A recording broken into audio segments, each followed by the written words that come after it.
ජීවමානෝ ජේසුස් ක්‍රිස්තුස් වහන්සේගේ නාමයෙන් අදත් ඔබට සුබ දවසක් වේවා. ශුද්ධාත්මයන් වහන්සේ අදත් ඔබව ශක්තිමත් කරලා බලවත් කරලා ඔබව රැගෙන යන දවසක් වෙන්න ඕනේ.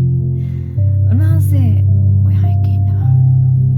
අද දවසේ මොහොතකටවත් තනි කරන්න ශුද්ධාත්මයන් වහන්සේ කැමති නැහැ. මොකද අපි තුල සිටින තනන් වහන්සේ අපි කියන තන දෙවියන් වහන්සේ අදත් ඔයා එක්ක දේ වචනේ විනිශ්චයකාරය පුතේ 6 වෙනි පරිච්ඡේදයේ 16 වෙනි පදේ මෙහෙම කියනවා. අපි බැලුවොත් 16 නෙමෙයි 15 වෙනිදා ඔහු උන්වහන්සේට කතා කොට. කවුද මේ? ගිඩියෝන්. ඔහු උන්වහන්සේට කතා කොට. අහෝ ස්වාමිනේ, කුමකින් මම ඊශ්‍රායල් ගලවා ගනිම්ද? බැලුව මැනව මගේ පවුල මනස්සෙහි ඉතා දිලිඳු පවුලය. මමද මගේ පියාගේ ගේ ඉතාම කුඩා තැනැත්තා වෙමි කිවේය. ආමෙන්. ඉතින් මේ විදියට ගිඩියෝන් කියන්නේ මම හරිම දුප්පත් මිනිස්සෙක්, මගේ පවුල ඉතාම කුඩා පවුලක්.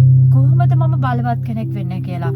ඊශ්‍රායල් සෙනග මොහොන දීපු පීඩනයෙන් ප්‍රශ්නයෙන් ගලව ගන්න ස්වාමීන් වහන්සේ කියනවා මම ඔයාව තෝරගත්තා. මෙහෙම කියන 14 වෙනි පදේ ස්වාමීන් වහන්සේ ඔහු දෙස බලා නුඹේ බලවත්කමෙන් ගොස් මිදියන් වරුන් අතින් ඊශ්‍රායල් ගලවා පාන්න. ඉතින් මේ විදිහට ස්වාමීන් වහන්සේ ගිඩියෝන්ව කැඳවනවා මිදියන් වරුන්ගෙන් ඊශ්‍රායල් වරුන්ව ගලව ගන්න පිණිස.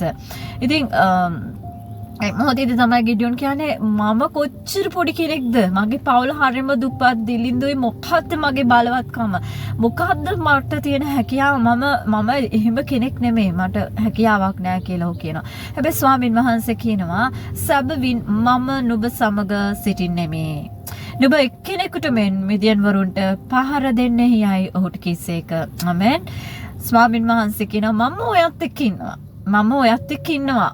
ඔයා මේ මිදියන් වරුන්ට පහර දෙන්න යන්නේ එක්කෙනෙක් වගේ. ඉතින් අද දවසේ උන්වහන්සේ වාට කියනවා මම ඔයත් එක්ක ඉන්නවා. අද වාගේ තියෙන කාර්යය, අභියෝගය, ප්‍රශ්නය අභිබවා ගොස් ඒක ජයග්‍රහණය කරන්න, ඒක දිනන්න මම ඔයත් එක්ක ඉන්නවා.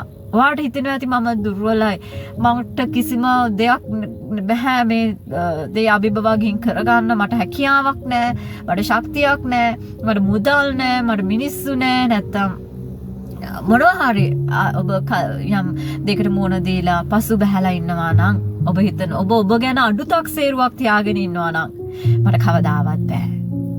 මට මොකද තියෙන හැකියාව? මම හරිම දුප්පත්. මගේ පවුල ඊටම පහත් තත්වයක ඉන්න පවුලක්. කොහොමද මං මේ දේවල් කරන්නේ? ඉතින් ගිඩියෝනොත් එහෙම තමයි කිව්වේ. නමුත් ස්වාමීන් වහන්සේ කියනවා මම ඔයත් එක්ක ඉන්නවා. ඉතින් අද ස්වාමීන් වහන්සේ ඔයාට කියනවා මම ඔයත් එක්ක ඉන්නවා.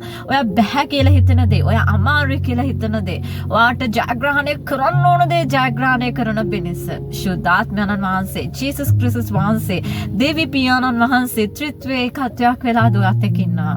උන්වහන්සේ කියනවා මම ඔයත් එක්ක ඉන්නවා. ඔයා එක්කෙනෙක් වගේ. ඔයාගේ තත්ත්වය, ඔයාගේ ඇඳීම, ඔයාගේ වටපිටාව, ඔයාගේ ස්වභාවය ඒක වැඩක් නැහැ. මම ඔයත් එක්ක ඉන්නවා. මෙහෙම කියන්නේ සර්ව බලධාරී මහිමාන්විත සර්ව පරාක්‍රමයන්න් වහන්සේ. උන්වහන්සේ තරම් අපිට ප්‍රේම කරන, උන්වහන්සේ තරම් ඔයාව මාව හඳුනන දෙවි කෙනෙක් නැහැ. හරි.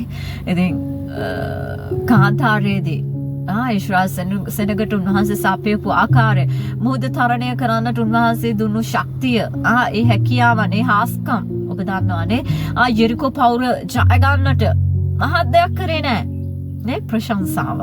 එවැනි බලවත් ක්‍රියාවක් උන්වහන්සේ කරේ. ඒ හැමදේම බෙබවා මරණයෙන් උත්ථාන වූ එකම ජීවමාන දෙවි පියාණන් වහන්සේ ක්‍රිස්තුස් ජේසුස් වහන්සේ අද ඔයාට ඉන්නවා. අද මට ඉන්නවා. උන්වහන්සේ කියන මම ඔයත් එක්ක ඉන්නවා. ඔයාගේ හැකියාව, ඔයාගේ බැරිකම, ඔයාගේ අඩුකම වැඩක් නැහැ. ඔයාට මොකද්ද ජය ගන්න ඕනේ?